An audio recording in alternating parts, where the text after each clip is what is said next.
here's where all that takes us to. It takes us to the division between science and religion. Okay?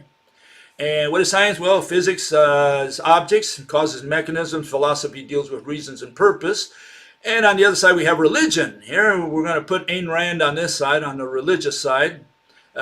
She just gave us her opinions and beliefs, specifically consciousness and sensations at the bottom there.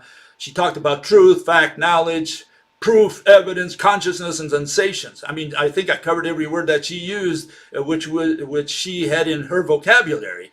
And I'm going to justify that very clearly, because you're going to see hundreds of mentions of the word consciousness in her books. In fact, in just a single book. Okay. Supernatural theories. What? Because the theory can be imagined, but you're going to introduce magic to produce the the phenomena, to explain the phenomena. You're going to introduce a spirit, maybe, and say, well, the spirit moved the curtain. And, if you can draw a spirit and you draw Casper the Friendly Ghost, and you say, well, Casper moved the curtain. Okay, fine. We can all deal with that. But then the explanation is magical. On the other hand, irrational theories, which includes all the ones on the bottom, mathematical physics in every way, shape, or form, theism, atheism, agnosticism, epistemology and ontology, metaphysics, all that is irrational.